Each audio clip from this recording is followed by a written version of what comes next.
अहिल्या की सबसे बड़ी अच्छाई को बुराई साबित करने पे लगी पड़ी है द्वारका। नमस्कार दोस्तों, स्वागत है आपका आपके अपने चैनल हंग्री स्पिरिट्स में। हंग्री स्पिरिट्स देख रहे हैं सारे दर्शकों का मैं अंजू शर्मा दिल से स्वागत करती हूँ।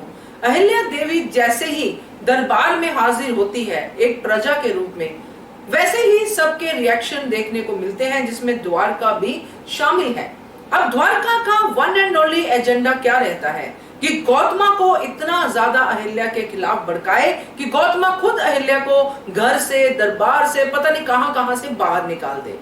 मगर ये अभी तक हो नहीं पाया।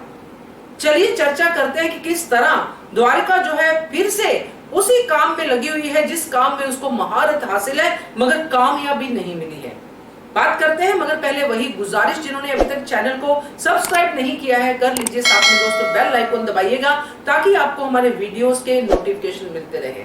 अहिल्या देवी ने अपनी लाइफ में जितनी स्ट्रगल की है चीजों को पाने के लिए, सही चीजों को पाने के लिए, वो हम सब लोग अब तक जान चुके हैं, थैंक्स टू दिस सीरियल, है ना। क्योंकि हमने जब हिस्ट्री में पढ़ा था तो इतनी डिटेलिंग नहीं थी, मगर इसमें हमें देखने को मिला है कि कितनी कठिनाइयों के बाद उनको ये सारी चीजें मिली हैं, जैसे कि शिक्षा का अधिकार और बाकी सब, जो भी जहां भी उन्होंने एक फैसले के लिए अपनी आवाज उठाई है। और इन सब की गवाह द्वारका भी रही है। उसको भी पता है कि अहिल्या कितनी स्ट्रांग है, और उसको ये भी पता है कि उसको जब भी कोई चीज गलत लगती है तो वो आवाज उठाती ही उठाती है।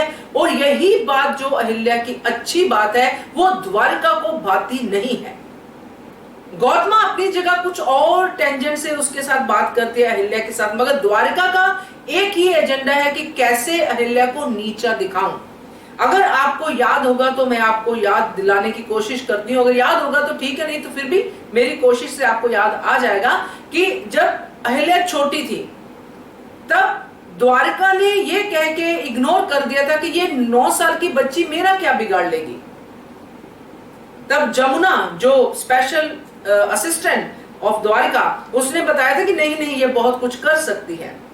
तब भी द्वारका ने कोई ध्यान नहीं दिया था। धीरे धीरे उसने देखा कि अहिल्या कैसे अपनी चीजों को कहती आ रही है, कैसे अपनी बातों को मनाती आ रही है। फिर उसने ये नाम दे दिया कि ये तो मल्हार सरकार की चहेती बहू है, इसलिए उसकी बातें मानी जा रही हैं। वहां भी उसने अहिल्या को सही नहीं समझा था, बल्कि जबकि उनके वहां भी उसने अहिल्या को सही नहीं बताया था, जबकि उसका दिल जानता था कि ये सही चल रही है। ये क्या था, ये क्या है? क्या द्वारका जेलसी फील करती है अहिल्या से कि इसने शिक्षा क्यों ग्रहण कर ली? इसकी क्यों लोग वाहवाही करते हैं, क्यों इसकी तारीफ करते हैं, प्रजा में क्यों इसका इतना नाम है? इसीलिए तो वो बार बार उसी जगह पे बार वार करती है, गौतमा की उसी ब्रेन पे, जहां पे अहिल्या के लिए ये बात है कि अहिल्या जो है खंडेराव से ज्यादा श्रेष्ठ है। अब तो ये जग जाहिर बात है, मगर ये बात द्वारका बार बार गौतमा के सामने कह के, जैसे कि इस एपिसोड में भी उसने कोई नहीं चीज सोची, उसने सीधा सीधा पास खड़ी गौतमा को भड़काना शुरू कर दिया कि देखो ये शिक्षा का असर है, देखिए कैसे बहस कर रही है आचार्य जी से, देखिए क्या कर रही है, आपकी बात भी नहीं सुनी उसने, कैसे कर रही थी वो। तो ये जो सबसे बड़ी अच्छाई जो है अहिल्या के अंदर, जो द्वारका खुद भी जानती है कि ये अच्छाई है, मगर उस अच्छाई को, उसके अंदर जो लालच, जो उसका जो जेलसी का जो फैक्टर है द्वारका का, वो उसको वो देखने नहीं दे रहा है।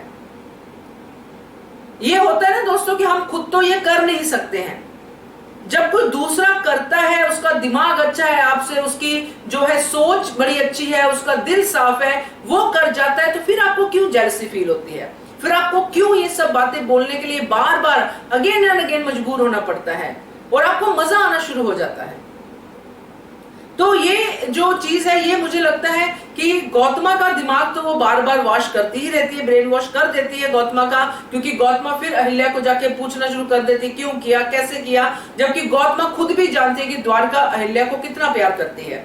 उसको खुद भी पता है कि द्वारका ही है जो बार बार अगेन एंड अगेन उसके बहू और उसके बेटे के खिलाफ उसको भड़काती रहती है, फिर भी उसकी बातों में आ जाती है।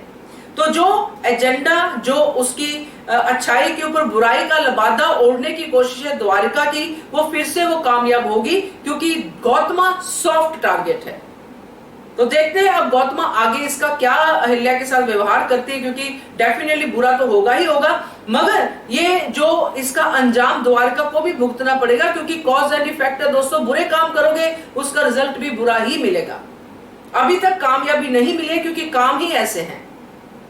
आगे देखते हैं क्या होता है, मगर फिलहाल तो कामयाब होती हुई द्वारका दिख रही है। क्या कहते हो आप?